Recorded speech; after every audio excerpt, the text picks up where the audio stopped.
Bendiciones, hermanos. Muy buenas tardes. Aquí estamos nuevamente para que meditemos juntos la palabra de Dios.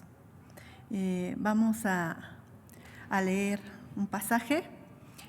Habíamos escuchado el canto, ¿no? Tu misericordia es para siempre. La misericordia de Dios es grande, hermanos. Y vamos a estar meditando este pasaje, pero nada más vamos a leer capítulo 20 de Lucas, verso 15 al 18.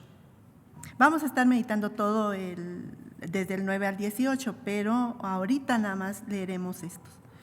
Dice verso 15, y le echaron fuera de la viña y le mataron. ¿Qué pues les hará el Señor de la viña? Vendrá y destruirá a estos labradores y dará vida a otros. Cuando ellos oyeron esto, dijeron, Dios nos libre. Pero él, mirándolos, dijo, ¿qué pues es lo que está escrito? La piedra que desecharon los edificadores ha venido a ser cabeza del ángulo. Pero todo el que cayere sobre aquella piedra será quebrantado, mas sobre quien ella cayere la desmenuzará. Es la misericordia de Dios. Ahí yo vi una misericordia de Dios y lo vamos a estar desarrollando en este tiempo. Quería hacer la introducción contándoles algo, hermanos. Aquí en este lugar, que es el templo, antes era una maderería. Y pues estaban arrimeradas todas la madera, ¿no? Y había peligro, no podían venir aquí los niños a jugar. Pero uno de mis hijos se aferraba mucho, le gustaba mucho venir a jugar aquí y yo siempre lo sacaba, no, aquí no, porque hay peligro, estaba pequeño. Pero un día vino uno de sus compañeritos y pues juntos quisieron entrar y yo venía y lo vi que entraron, pues lo saqué. Y así lo hice varias veces, sacándolo, porque sabía que aquí había peligro. Pero yo me puse a hacer quehaceres, pues una de ese rato que me descuidé, se volvieron a meter y mi hijo le cayó una tabla en su mano y se cortó el dedo, no mucho, un poquito, pero sí le salió mucha sangre, pero él subió corriendo, llorando, mamá, me lastimé el dedo, y no le hice caso. Yo me enojé con él y le dije, es que yo varias veces fui y te dije, no juegues ahí, pero tú no me haces caso, ahora ve y lávate el dedo ahí en el lavadero, quítate esa sangre. Y yo estaba enojada con él, me dolió también como mamá, pues las mamás saben, ¿no? Si a los hijos les pasa algo, nos duele, claro que me dolió, pero quise que aprendiera. Pero mi esposo salió y lo empezó a ver y lo cuidó y ahí le ayudó con su dedo. Pero cuando mi hijo terminó de que ya le habían curado el dedo, llegó y me abrazó y me dijo, ¿te puedo pedir un favor, mamá? Dice, cuando yo te desobedezca, primero me pidió perdóname, porque no te obedecí, pero cuando yo te desobedezca y sabes que ahí donde tú no quieres que haga esas cosas y yo las hago, las quiero hacer, pégame, agarra un cinturón y pégame para que yo no haga lo que no debo de hacer.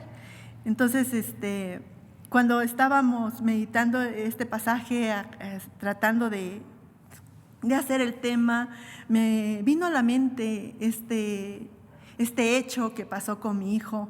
Y yo decía, si todos tuviéramos este sentir de un niño, ¿no?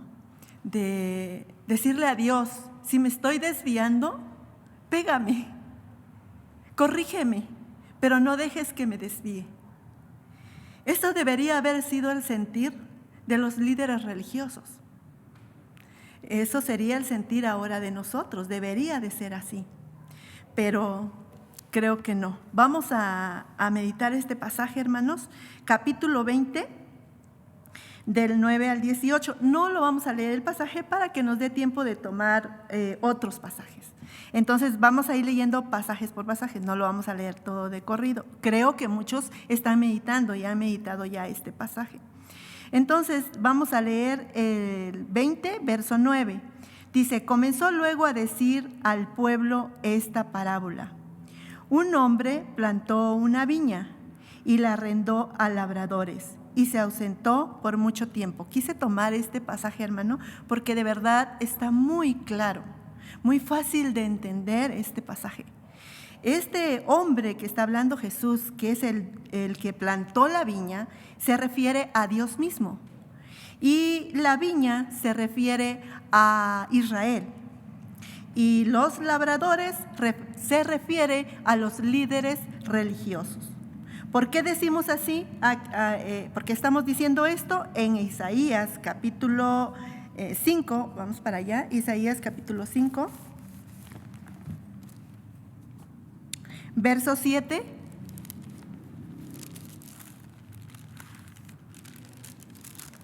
Isaías 5:7, dice así: ciertamente la viña de Jehová de los ejércitos es la casa de Israel. Y los hombres de Judá, planta deliciosa suya, esperaba juicio, y aquí vileza, justicia, y aquí clamor. Está diciendo aquí el pasaje que la viña es la casa de Israel. Y dice, ciertamente la viña de Jehová. Entonces la viña era de Jehová. Si leemos el capítulo 5 del verso 1, vamos a entender un poquito mejor. Dice, ahora cantaré por mi amado, el cantar de mi amado a su viña. Tenía mi amado, ya vimos allá quién es Jehová, es el dueño de la viña. Entonces, tenía mi amado es Dios, una viña en una ladera fértil. La había cercado, despedregado y plantado de vides escogidas. Había edificado en medio de ella una torre y hecho también en ella un lagar, y esperaba que diese uvas, y dio uvas silvestre. Dice que Dios, o sea, que es el amado, plantó una viña y la cuidó. Tuvo el cuidado de esa viña. Dice que en una pradera la plantó, en una pradera fértil. Pero dice que la plantó de vides escogidas. O sea, no fue Dios mismo plantó esa viña con vides escogidas. Y dijimos que la viña era Israel. Entonces, si recordamos Deuteronomio capítulo 7, vamos a entender que esas vides escogidas que habla aquí es Israel, porque en el capítulo 7 está diciendo que Israel fue escogida por Dios, y no porque fuera muy buena, sino porque dice que Dios lo amó, y por eso dice que lo hizo su pueblo. ¿Sí? Entonces, esa es una vides escogida que dice aquí, es Israel. ¿Sí? Pero dice que Jehová lo que estaba esperando era frutos deliciosos, frutos buenos, porque lo plantó de vides escogidas, entonces tenía que tener frutos buenos. Pero ¿qué resultó? Uvas silvestres, agrias, que no sirven para nada. Eso fue lo que cosechó Dios de ese pueblo escogido. Dice que esperaba que hubiera juicio, que hubiera justicia, pero ¿qué dice que hubo? Vileza. Entonces, dice que ahí hubo clamor también, dice, ¿verdad?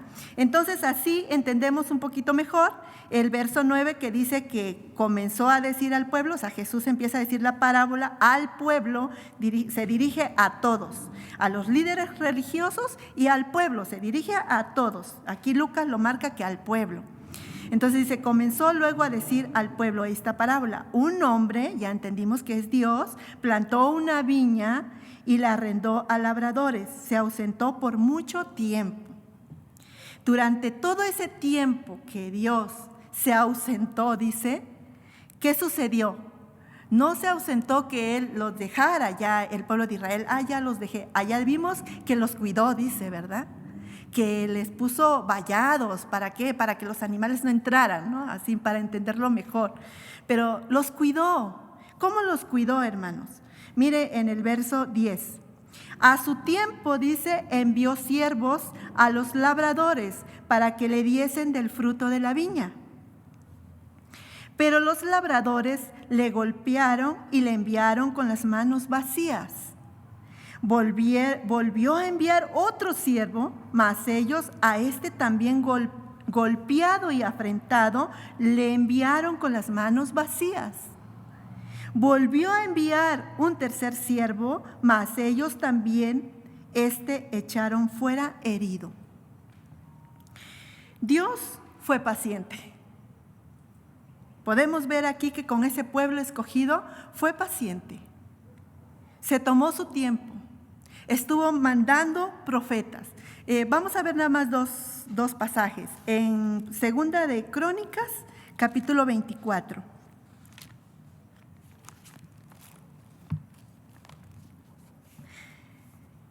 Mire qué hace este pueblo escogido cuando Dios envía palabra para su pueblo. Mire lo que hace en el verso 24:20, dice así. Entonces el Espíritu de Dios vino sobre Zacarías, hijo del sacerdote Joiada, y puesto en pie donde estaba más alto que el pueblo, les dijo: así ha dicho Dios, ¿por qué quebrantáis los mandamientos de Jehová?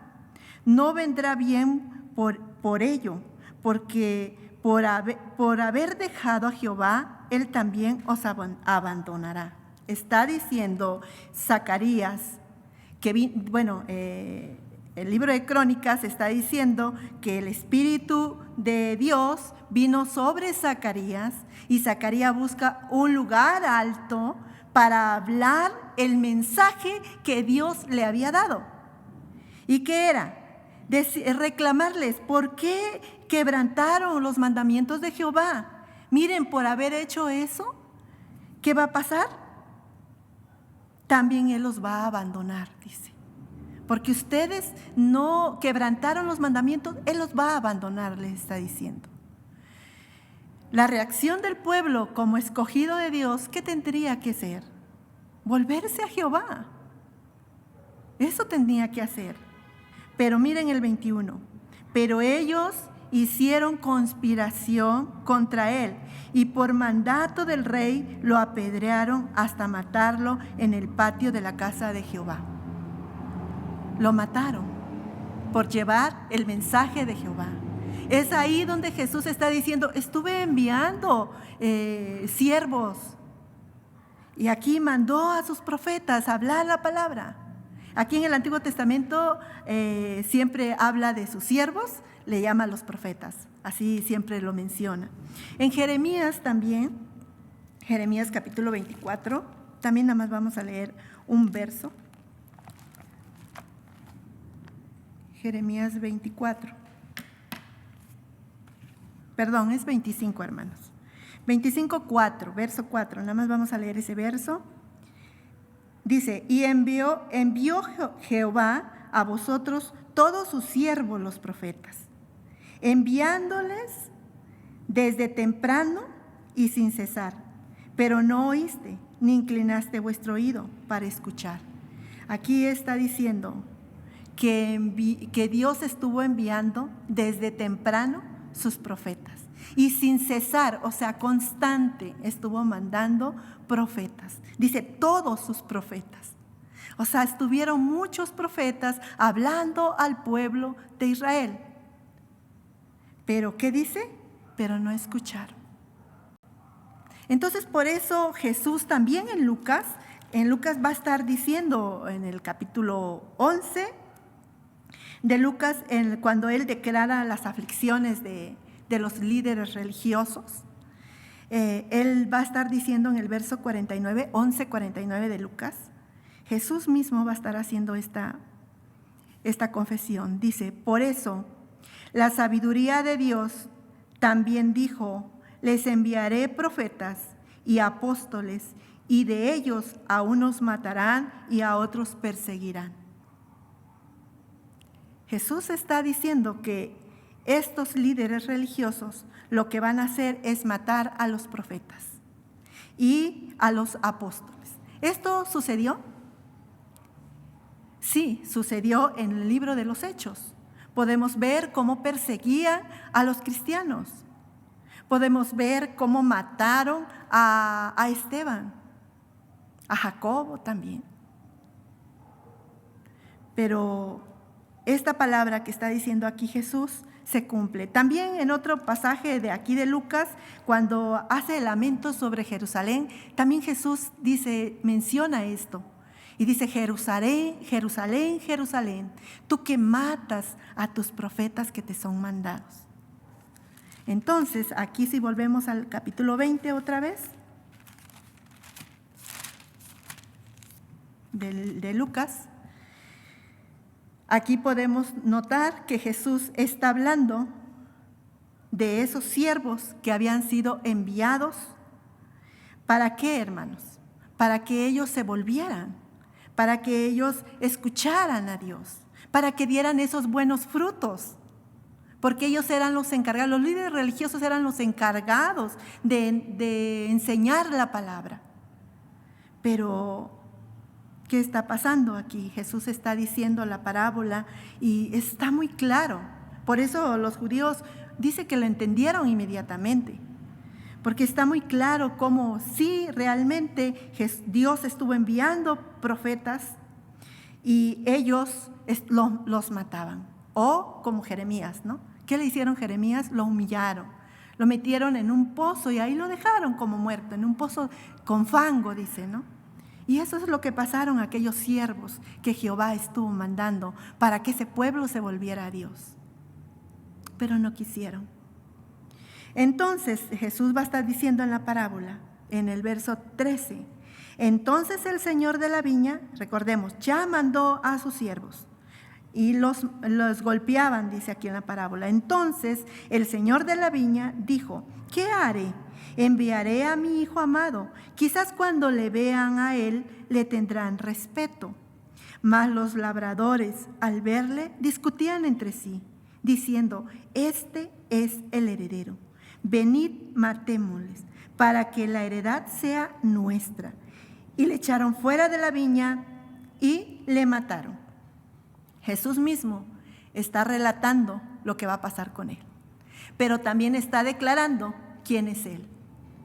Dice que el Padre lo que va a hacer, dice: voy a mandar a mi hijo. Quizás él le tengan respeto, pero lo estamos viendo en Lucas, que estamos meditando. ¿Hay respeto? No.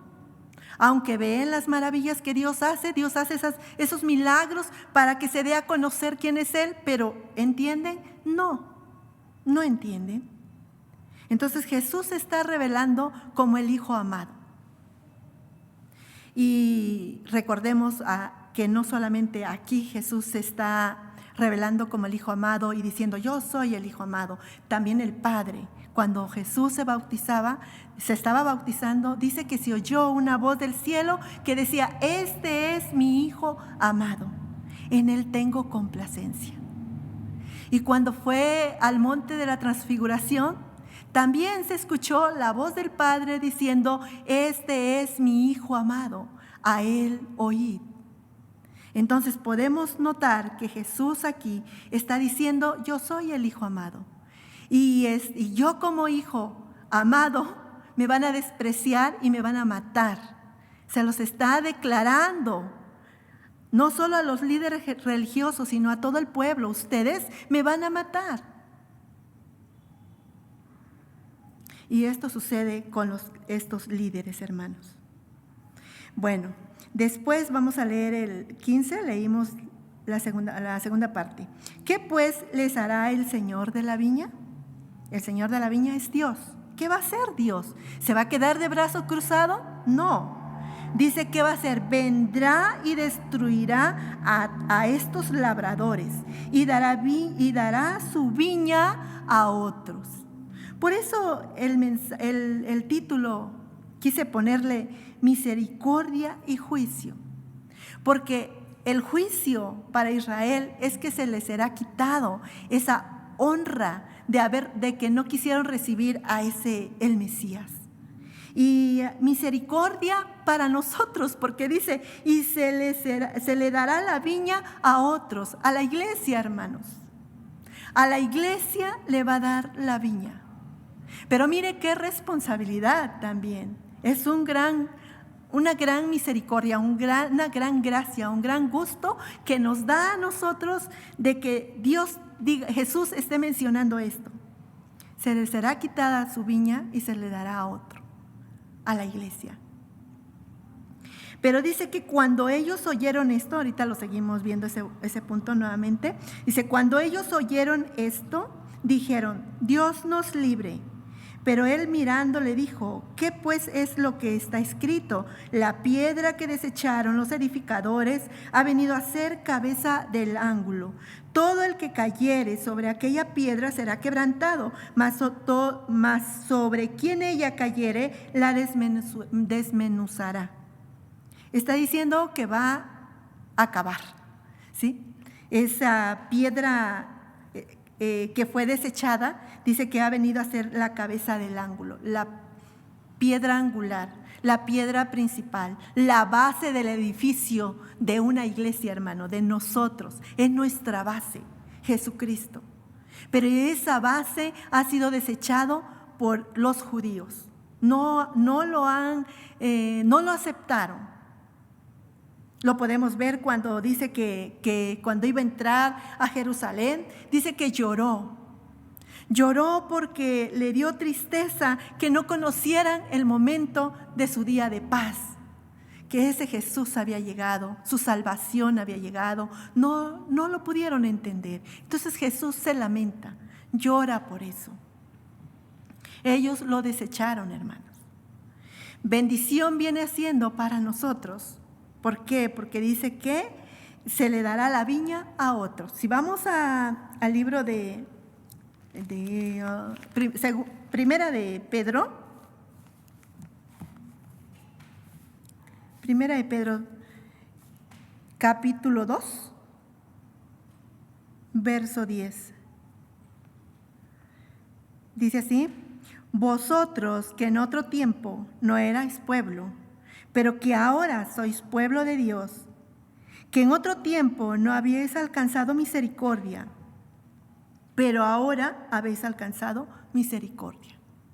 Está diciendo Pedro que en otro tiempo nosotros no había misericordia para nosotros y que no éramos pueblo, pero dice a Jesús aquí que esa viña fue entregada a la iglesia, a nosotros, hermanos. Ahora somos esa iglesia, somos ese pueblo. No había misericordia para nosotros, pero alcanzamos misericordia. Pero si vamos a Romanos, también nada más vamos a leer un pasaje, capítulo 11, verso 17. No pierda Primera de Pedro, porque vamos a regresar ahí. Dice Romanos 11, verso 17, dice, pues si alguna de las ramas fueron desgajadas y tú, siendo olivo silvestre, has sido injertado en lugar de ellas y has sido hecho partícipe de la raíz de la rica savia del olivo. Dice, hermanos, que nosotros éramos olivo silvestre, pero esas ramas fueron desgajadas. ¿Quién? Los judíos que no aceptaron la venida de Cristo. Esos fueron desgarrados, dice. Pero entonces fuimos nosotros injertados. Y ahora nos alimentamos de esa savia del olivo, que es ¿quién? Jesucristo. Nos alimentamos de Jesucristo, de nuestra base, de nuestra piedra angular. Ahora sí volvemos otra vez a 1 de Pedro, capítulo 2. Dice en el verso 7, vamos a leer hasta el 8. Dice, para vosotros pues, los que creéis, Él es precioso. Está hablando de la piedra de Jesucristo, ¿no? Entonces nosotros, los que hemos creído en Él, Él es precioso, dice. No está hablando aquí que sea precioso porque nosotros digamos, ay, Dios es precioso. Ay, Dios es hermoso, o porque los cantos dice así, y yo voy a cantar que Dios es precioso, Dios es hermoso.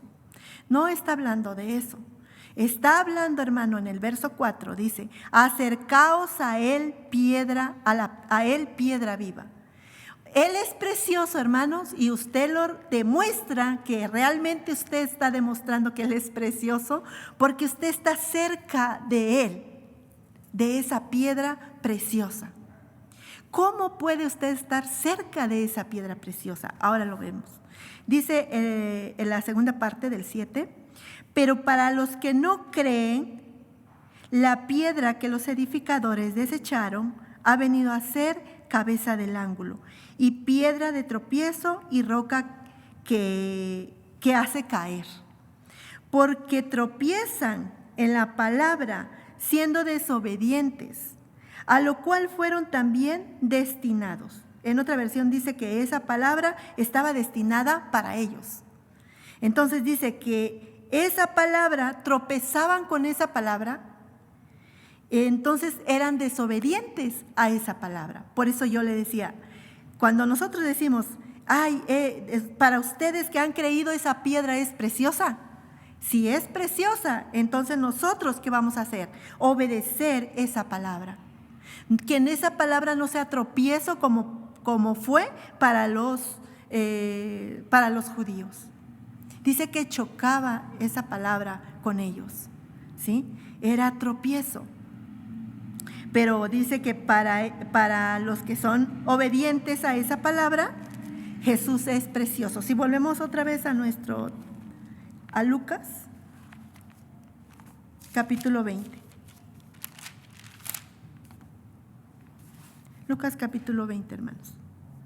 Otra vez, volvemos a leer el mismo verso. El 15. Y le echaron fuera de la viña y le mataron. ¿Qué pues les hará el Señor de la viña? Vendrá y destruirá a estos labradores y dará la viña a otros. Si nosotros venimos meditando, podemos notar la vida de los líderes religiosos. ¿Cómo eran ellos, hermanos? Los israelitas, por eso quise ver donde dice que Dios los cuidó, que eran especial, que Dios los amó y que por mucho tiempo estuvo mandando siervos o profetas para que les hablara la palabra, para que les enderezara. Pero dice que no quisieron, ¿verdad? Quise ver esto, hermanos, porque quizás criticamos a los líderes religiosos y decimos, ¿cómo no pueden entender? Pero una persona poderosa, que tiene poder, que tiene autoridad, que tiene dinero, siempre va a querer más. Y ellos es lo que pasaba, hermanos. Entonces, la enseñanza que Jesús viene dando choca. Entonces no pueden obedecer esa palabra, porque hay un choque. No va de acuerdo a sus intereses.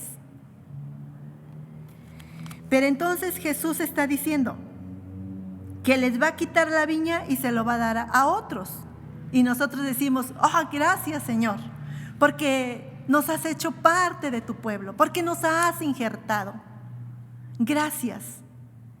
Pero sí está bien, le damos gracias a Dios. Pero también implica una gran responsabilidad, hermanos. ¿Por qué?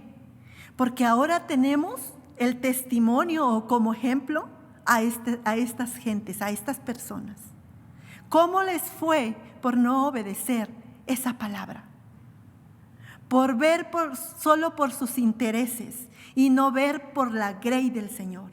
No ver por la viña del Señor, no cumplir el propósito de Dios de enseñarle la palabra. ¿Qué estamos haciendo nosotros, hermanos? Tenemos la palabra, Antiguo y Nuevo Testamento. En el Nuevo Testamento, clarísimo, ¿quién es Jesús? Es nuestro Redentor. Pero también nos enseña cómo vamos a vivir.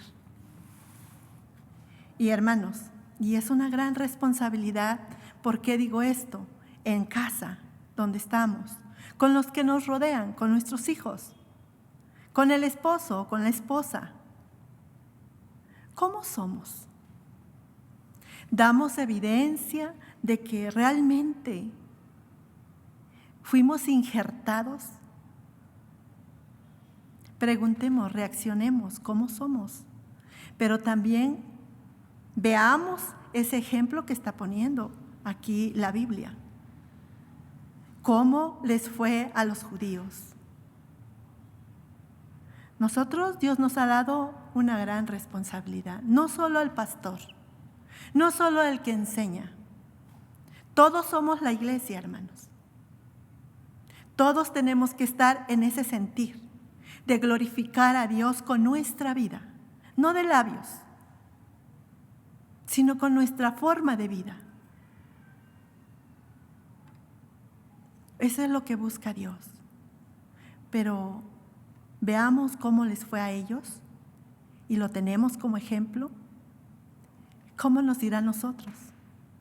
Dice Pablo en el Romanos, que también leímos, que fuimos injertados, dice que si no tenemos cuidado, si fueron desgarradas las ramas naturales, ¿cuánto más nosotros?, dice. Entonces, hermanos, ¿cuánto cuidado tenemos que tener en casa, donde trabajamos? Revelar quién es Dios, pero con nuestra forma de vida, con nuestra forma de actuar, con nuestro carácter. Porque muchas veces decimos, es que no me conviene ser así, porque aquí hay un dicho, ¿no?, que dice, aquí el que no tranza, no avanza, dice. Y a veces ahí entramos también nosotros.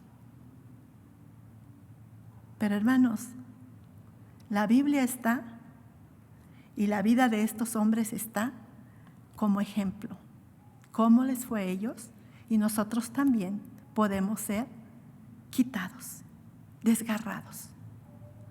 Y nosotros también, si no tenemos nuestra mirada en la iglesia que crezca de acuerdo a la palabra, también vamos a ser desechados, sustituidos.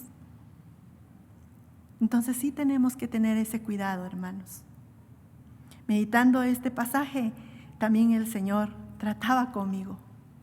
El día martes estuvimos en un seminario con el pastor Lee, y a mí se me inflamó tenía inflamada la rodilla, muy así gorda. No sé qué pasó, de repente empezó así, y yo estaba lavando el piso de la cocina y agachada, y cuando me paré me empezó el dolor y no sé qué pasó. Pero yo tomé el seminario acostada, y el Señor ahí empezó a ministrarme a través de la palabra. Pero el Señor me empezó a mostrar con qué interés, porque el pastor mencionaba el gusto de Juan, de enseñar quién era Cristo.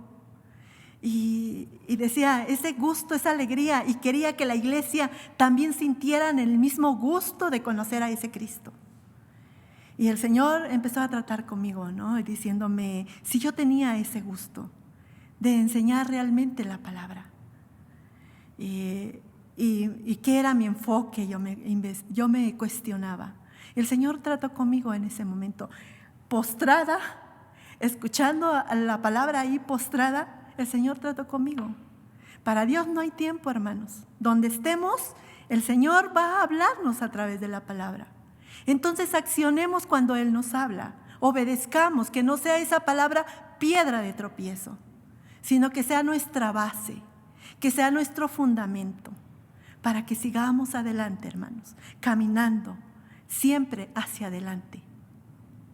Que nuestra mirada sea a Cristo, el autor y consumador de nuestra fe. Les dejo con esta reflexión, hermanos, y que sea Dios ministrando la vida de cada uno de nosotros. Oramos. Bendito Señor Dios, en esta hora, Padre, te damos gracias, Señor, por esta palabra que tú nos hablas, Padre. A veces nos das palabra de ánimo, a veces nos das palabra de consuelo, A veces, Señor, cuando tenemos miedo, nos das palabra de fortaleza. Pero ahora, Señor, nos diste esta palabra de que nos pongamos las pilas, que nos paremos en la brecha y que peleemos la batalla con nosotros mismos. Señor, que demos evidencia de que somos tus hijos, porque nos has dejado una gran responsabilidad. No es nada más de que somos cristianos y ya te conocimos y leemos y meditamos y venimos a la iglesia. No es nada más eso. Tiene que haber cambio en nuestra vida. Ayúdanos, Padre, para que demos esa evidencia de que somos tus hijos, Padre. Que tomemos este ejemplo de estas personas que no te obedecieron y que para ellos tú fuiste algo que chocaba con sus creencias. Pero para nosotros, Señor, seas algo edificante, que cada día que tú nos hablas, obedezcamos tu palabra. Y Señor, a través de eso nos vayas formando tu imagen en nosotros, Padre. Dios, muchas gracias te damos. Bendice a nuestros hermanos que están en casa. Fortalécelos, llénalos con tu presencia, Padre. Cada día, Señor, ellos puedan seguir adelante en tu camino. En el nombre de Jesucristo te damos muchas gracias. Amén. Dios les bendiga, hermanos.